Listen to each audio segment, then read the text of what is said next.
அனைவருக்கும் வணக்கம். நான் உங்கள் முருகானந்தம், பெஸ்ட் அகாடமி பட்டுக்கோட்டையிலிருந்து. இன்றைய திருக்குறள்: ஓர்ந்து கண்ணோடாது இறை புரிந்து யார் மாட்டும் தேர்ந்து செய்வதே முறை.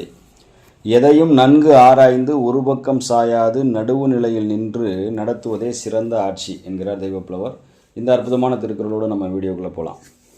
நாளை அனைத்து மாணவ செல்வங்களும் குரூப் 2 தேர்வு எழுத செல்கிறீர்கள். குரூப் 2 தேர்வு எழுதுவதற்கு முன்பாக இந்த வீடியோவை நீங்கள் பார்த்துட்டு போகிறதுனால ஜஸ்ட்டு கொஞ்சம் ஒரு அவேர்னஸ் க்ரியேட் பண்ணிக்கலாம். ஒன்றும் தெரியாது இல்லை, எல்லோருடைய ஹால் டிக்கெட்லையும் இருக்கும். அதே மாதிரி நம்ம நோட்டிஃபிகேஷனை படித்து பார்த்துருந்தீங்கன்னா அதில் இன்ஸ்ட்ரக்ஷன்லாம் இருக்குது. சரிங்களா? ஓகே. இருந்தாலும் ஒரு சில விஷயங்கள் பாருங்கள். நீங்கள் ஃபஸ்ட்டு செய்யவே கூடாத விஷயம் என்ன அப்படின்னா, இன்று இரவு 10 மணிக்கு மேலே நம்ம படிக்கக்கூடாதுங்க. சரிங்களா? இன்றைக்கி நைட்டு இரவு 10 மணிக்கு மேல் எக்காரணத்தை முன்னிட்டு நாம் படிக்கக்கூடாது. சரிங்களா? அதே மாதிரி அதிகாலை 5 மணிக்கு முன்னாடி நம்ம எழுந்திருக்கக்கூடாது. சரிங்களா?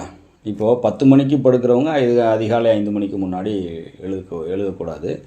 நீங்கள் ஒருவேளை 9 மணிக்கே படுத்துட்டீங்க அப்படின்னா 4 மணிக்கு எழுந்திரிக்கலாம், ஒன்றும் தப்பு கிடையாது. சரிங்களா? 1 மணி நேரம் அட்ஜஸ்ட்மெண்ட். ஓகே. அதாவது குறைந்தபட்சம் நீங்கள் 7லிருந்து 8 மணி நேரம் நீங்கள் தூங்குனீங்கன்னா, ஏற்கனவே நீங்கள் படிச்சிருந்து சரியாக ரிவிஷன் பண்ண முடியலை அப்படின்னா கூட உங்களுக்கு அங்கே எக்ஸாமில் கொஷினை பார்த்த உடனேயே படித்ததெல்லாம் நினைவுக்கு வந்துடும். சரிங்களா? நீங்கள் சரிவர தூக்கம் இல்லாமல் சில பேர் 2 மணி வரையும் உட்காந்து படிப்பாங்க. சரிங்களா? அதிகாலை திருப்பி ஒரு 5-5:30 எழுந்திரிச்சு படிக்க ஆரம்பிச்சிருவாங்க தூங்கிட்டு. ஒரு 3-3.5 மணி நேரம் தான் தூங்குவாங்க. ஸோ அங்கே பிரிஸ்காக போவாங்க, ஒரு கான்ஃபிடென்ட்டோடு போவாங்க, நம்ம எல்லாம் படிச்சிட்டோம், எல்லாம் பண்ணிட்டோம், பாஸ் பண்ணிடலாம்னு சொல்லிட்டு. ஆனால் ஒரு 9:30 மணிக்கு எக்ஸாம் ஆரம்பிக்குதுன்னா அடுத்த 1 மணி நேரத்துக்குள்ளார பாடி செல்ஸ் ஃபுல்லாக எதுவுமே அவங்களுக்கு கோஆப்ரேட் பண்ணாது. ஃபுல்லாக கம்ப்ளீட்டாக ரெஸ்ட் மோடுக்கு போகும். ஸோ படித்தது எல்லாமே நினைவுக்கு வராது. ஒரு கொலாப்ஸ் ஸ்டேஜ் வரும். தெளிவான முடிவெடுக்க முடியாது. ஒரு கொஷினை 2-3 முறை படிக்க வேண்டிய சூழல் ஏற்படும். தெளிவான மனநிலை இருக்காது. சரிங்களா? அதனால் ஃபஸ்ட்டு நீங்கள் இன்று இரவு 8 மணி நேரம் கம்பல்சரி தூங்குங்க. நாளைக்கு தேவையான எடுத்துகிட்டு, அதாவது சென்டருக்கு எடுத்துகிட்டு போக வேண்டிய பொருட்கள் எல்லாத்தையும் இன்றைய தயார் செய்து வைத்துக் கொள்ளுங்கள். சரிங்களா? அப்புறமேல நாளைக்கு நீங்கள் ஒருபோதும் அவசரம் கருதி சாப்பிடாமல் போயிடக்கூடாது, சாப்பிட்டு போகணும். சரிங்களா? உங்களுக்கு தேவையான நீரெல்லாம் எடுத்துங்க. இதில் அவங்களுக்கு தெரியும். ஓகே, ஃபாலோ பண்ணிங்க. இதில் ஃபஸ்ட்டு நம்ம செய்ய வேண்டியது, செய்யக்கூடாது ஸோ இந்த விஷயந்தான். சரிங்களா? தூங்குறது. சரிங்களா? உணவு எடுத்துக்கிறது, தேவையான பொருட்களை எடுத்து வைத்துக்கொள்வது. சரிங்களா? ஓகே. அப்புறமேல உங்களுக்கு எக்ஸாமினேஷன் சென்டர் பெரும்பாலும் உங்களுக்கு தெரிஞ்ச இடமா தான் இருக்கும். அப்படி தெரியலை அப்படின்னா நீங்கள் இன்றைக்கி ஈவினிங் கூட ஒரு விசிட்டு கூட பார்த்துட்டு வந்துடலாம் முடிஞ்சதுன்னா. சரிங்களா? ஓகே. இப்போது கவனிங்க. எக்ஸாம் எப்போ சார் ஸ்டார்ட் ஆகுது அப்படின்னு சொல்லி கேட்டிங்கன்னா 9:30க்கு ஸ்டார்ட் ஆகும். 8:30க்கு நீங்கள் கேம்பஸில் அலோவ் பண்ணப்படுவீங்க.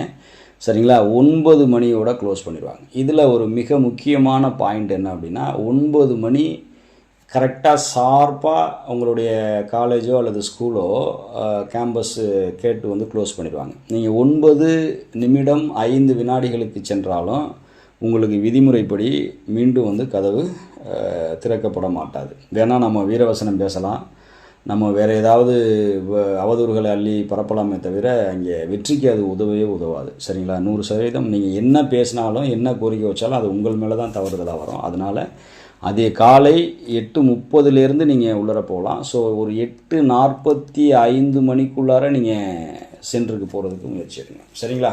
ஓகே, அதை கரெக்டாக ஃபாலோ பண்ணிக்கோங்க. அப்புறமேல நீங்கள் எக்ஸாம் ஹாலுக்குள்ளே போயிடுவீங்க. அதெல்லாம் ஒன்றும் ப்ராப்ளம் இல்லை. நீங்கள் போயிட்டு உள்ளர எக்ஸாம் ஹாலுக்குள்ளே போனதுக்கு பிறகு உங்களுக்கு என்று ஒதுக்கப்பட்ட இடத்துல தான் நீங்கள் அமரணும். ஸோ அதெல்லாம் உங்களுக்கு தெரியும். உங்களுடைய ரெஜிஸ்டர் நம்பர் அங்கே பேஸ்ட் பண்ணியிருப்பாங்க, அதையும் பார்த்துட்டு அமருங்க. சரிங்களா? உங்களுடைய ஹால் டிக்கெட் கம்பல்சரி நீங்கள் எடுத்துகிட்டு போகணும். சரிங்களா? ஹால் டிக்கெட் பிளாக் அண்ட் ஒயிட்டாக இருக்கலாம் அல்லது கலரில் எடுக்கலாம், அது ஒன்றும் ப்ராப்ளம் இல்லை. ஹால் டிக்கெட்டோடு சேர்த்து ஒரு எக்ஸ்ட்ரா ப்ரூஃப் ஒன்று, அதாவது புகைப்படம் ஒட்டிய ஆத்தரைஸ்டு ப்ரூஃப். இப்போ உதாரணம் Aadhaar card, 6 voter ID, 6 PAN card, 6 driving licence. இதில் ஏதாவது ஒன்று நீங்கள் கம்பல்சரி எடுத்துகிட்டு போகணும். உங்களுடைய தேர்வுக்கூட அனுமதி சீட்டில், அதாவது ஹால் டிக்கெட்டில் உங்களுடைய புகைப்படம் தெளிவாக இல்லை என்றால் ஒரு ஒயிட் A4 சைஸ் பேப்பர் எடுத்து அதில் உங்களுடைய சமீபத்தில் எடுக்கப்பட்ட புகைப்படம் ஒன்றை, பாஸ்போர்ட் சைஸ் புகைப்படம் ஒன்றை ஒட்டி அதில் உங்களுடைய அட்ரஸ்ஸு சரிங்களா, அதை எழுதி நீங்களே சுயமாக கையெழுத்திட வேண்டும். கையெழுத்திட்டு வச்சுக்கோங்க. ஒருவேளை அங்கே சூப்பர்வைசர் கண்டுபிடிச்சி கேட்டாங்க அப்படின்னா அதை எடுத்து காட்டுங்க. சரிங்களா, அதை எடுத்து காட்டுங்க. அப்புறம் அங்கே தலைமை கண்காணிப்பாளர் இருப்பாங்க. ஸோ அவங்க கேட்டாலும் நீங்கள் அவங்கள்ட்ட காட்டுங்க. ஒன்றும் ப்ராப்ளம் இல்லை, நீங்கள் எக்ஸாம் எழுதலாம். ஓகே. அடுத்தது நீங்கள் உங்களுக்கு ஸ்மார்ட் வாட்சஸ், செல்ஃபோனு, இந்த மாதிரியான எலக்ட்ரானிக் ஐட்டங்கள் எதுவுமே நீங்கள் எடுத்துகிட்டு போகக்கூடாது. சரிங்களா, ஃபாலோ. வாட்ச் கட்டலாம், பட் நார்மல் வாட்ச் கட்டலாம். கால்குலேட்டரெல்லாம் நீங்கள் அனுமதி கிடையாது. ஸ்மார்ட் வாட்ச் அனுமதி கிடையாது. ஏதாவது நீங்கள் மறந்துட்டு கொண்டு போனால் கூட அங்கே நீங்கள் பிளான் பண்ணி தான் கொண்டு வரீங்க அப்படிங்கிறது மாதிரி தான் பார்ப்பார்கள். அது மனித இயல்பு. அதனால் தவறுதலாக கூட எதையும் எடுத்து செல்ல வேண்டாம். உங்களுடைய ஓன் செக்கப் பண்ணிக்கோங்க. சரிங்களா, ஃபேண்டு பாக்கெட்டு, மற்ற பாக்கெட்டில் வேறு ஏதாவது இருக்கா அப்படிங்கிறதெல்லாம் செக் பண்ணிவிட்டு ஹாலுக்குள்ளே போங்க. ஓகே. அடுத்தது 15 நிமிடங்களுக்கு முன்பாக, தேர்வு துவங்குவதற்கு 15 நிமிடங்களுக்கு முன்பாக OMR விடைத்தாள் உங்களுக்கு கொடுப்பாங்க. சரிங்களா, ஸோ அதில் ஏதாவது குறைபாடு இருந்துச்சு அப்படின்னா உடனடியாக நீங்கள் இதில் இந்த மாதிரி பிரச்சனை இருக்குது, நீங்கள் மாற்றி கொடுங்கன்னு சொல்லி மாற்றி கொடுத்துக்கோங்க. அந்த OMRல உங்களுடைய ரெஜிஸ்டர் நம்பர், உங்களுடைய நேம் எல்லாம் கூட பிரிண்ட் ஆகிருக்கலாம். உங்களுடைய நேம் ஸ்பெல்லிங் சரியாக இருக்கா, எல்லாம் ஹால் டிக்கெட்டில் இருக்கக்கூடிய ரெஜிஸ்டர் நம்பர் கரெக்டாக அங்கே பிரிண்ட் ஆகிருக்கா அப்படிங்கிறதெல்லாம் பார்த்துக்கோங்க. அதில் ஏதாவது குறைபாடு இருந்துச்சுன்னா மாற்றிக்கோங்க. இல்லை அதில் 200 கொஸ்டினுக்கும் விடையளிப்பதற்கான அந்த சர்க்கிள்ஸ் எல்லாம் இருக்கும், அது எல்லாமே கரெக்டாக ஷேட் அவுட் எல்லாமே பர்ஃபெக்டாக இருக்கா, இல்லை ஷேடிங்காக இருக்கா, இதெல்லாம் பார்த்துக்கோங்க. ஏதாவது குறைபாடு இருந்தால் உடனே மாற்றிக்கோங்க. சரிங்களா, நீங்கள் எக்ஸாம் முடிஞ்சால் தான் வெளியில் போகலாம். சரிங்களா, இந்த ஹால் டிக்கெட்டை கையில் வச்சுருக்கிறதுனால நமக்கு அரசு பணி கொடுப்பதற்கு எந்த விதமான ஒரு அஷூரன்ஸும் கிடையாது. அதெல்லாம் உங்களுக்கு தெரியும். ஓகே. அடுத்து OMRை பற்றி பார்க்கலாம். OMRை நீங்கள் ஹேண்டில் பண்ணுறதுக்கு நிச்சயமாக என்ன பண்ணணும் அப்படின்னா, கருப்பு நிற பந்துமுனை பேனா, பிளாக் பால் பாயிண்ட் பேனா தான் நீங்கள் யூஸ் பண்ணணும். வேறு எந்த பேனாவையும் இந்த விஷயத்தை யூஸ் பண்ண வேண்டாம். அப்படி யூஸ் பண்ணிங்கன்னா மதிப்பெண் குறைக்க மாட்டாங்க, கம்ப்ளீட்டாக வித்துகள்ட்டு பண்ணிடுவாங்க. சரிங்களா, ஓகே. அப்புறமேல உங்களுக்கு மேலும் கூடுதல் ஏதாவது தகவல் தேவை அப்படின்னா நீங்கள் தேர்வர்களுக்கான அறிவுரைகள் நிறையா இருக்குது. ஸோ அதை ஃபாலோ பண்ணுங்கள். குறிப்பாக நீங்கள் OMRை ஷேர் பண்ணும்பொழுது இங்கே பாருங்கள், ஒரு சர்க்கிள் இருக்குது. இந்த சர்க்கிள் ஃபுல்லாக ஷேர் பண்ணணும். சரிங்களா, இதுதான் சரியான ஷேடிங் முறை.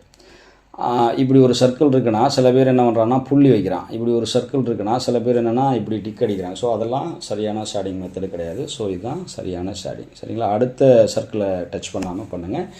ஒரே வினாவிற்கு ஒன்றுக்கு மேற்பட்ட விடைகள் வர்றது மாதிரி உங்களுக்கு தோணுச்சுன்னா அதில் எது மிகச்சரியாக இருக்குதுன்னு நினைக்கிறீங்களோ அதை மட்டும் நீங்கள் ஷேர் பண்ணுங்கள். எது எப்படி இருந்தாலும் ஒரு வினாவிற்கு ஒரு ஷேடு மட்டும்தான் வரணும். ஒன்றுக்கு மேற்பட்ட ஷேடு இருந்தால் மதிப்பெண்கள் குறைக்கலாம் வாய்ப்பு இருக்குது. சரிங்களா, அல்லது தேர்வாணையம் எடுக்கக்கூடிய நடவடிக்கைக்கு நாம் உட்பட நேரிடும். சரிங்களா, ஓகே.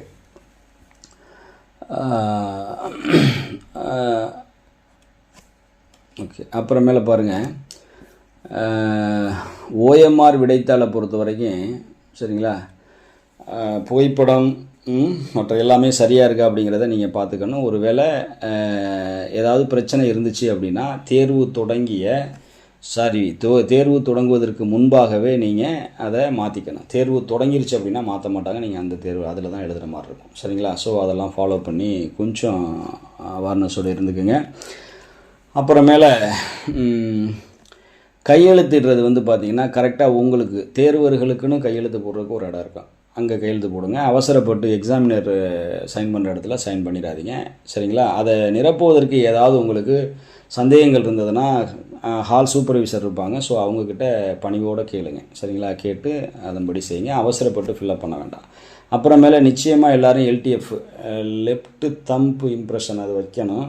சரிங்களா, லெஃப்ட் தம்ப் ஃபிங்கர்னு சொல்லுவாங்க. நீங்கள் இடது கை பெருவிரலோட ரேகை அங்கே வைக்கணும். அதற்கு ஒரு இடம் ஒதுக்கியிருப்பாங்க. சரிங்களா, அந்த இடத்துல நீங்கள் ஃபிங்கர் பிரிண்ட் வைக்கணும். ஃபிங்கர் பிரிண்ட் வச்சுட்டு கண்டிப்பாக ஒரு துணி குடிப்பாங்க, அல்லது நீங்கள் உங்களுடைய கர்ச்சீப் வேறு ஏதாவது ஒரு துணியில் அந்த இங்கெல்லாம் நல்லா கம்ப்ளீட்டாக க்ளீன் பண்ணிடுங்க. க்ளீன் பண்ணிவிட்டு அதுக்கப்புறம் OMR பிடிங்க. இல்லாட்டி OMRல வேறு இடத்துல அந்த இங்கு இருந்ததுன்னா மார்க் குறைக்கலாம், அல்லது நீங்கள் வித்துகள்ட்ட ஆயிடலாம். சரிங்களா, ஓகே. அப்புறமேல இப்போ மாற்றுத்திறனாளியாக இருந்தாங்கன்னா அவங்களுக்கு 2 கையுமே இல்லை அப்படின்னா அவங்க நீங்கள் LTF வைக்க தேவை கிடையாது, ஃபிங்கர் பிரிண்ட் வைக்க தேவையில்லை. ஒரு கை மட்டும் இருந்தது அப்படின்னா அதில் நீங்கள் ஃபிங்கர் பிரிண்ட் வச்சுக்கலாம். அது வலது கையாக இருந்தால் கூட வச்சுக்கலாம், தவறு கிடையாது. மற்றவங்களுக்கு இடது கையில் வைக்கணும். சரிங்களா, ஓகே.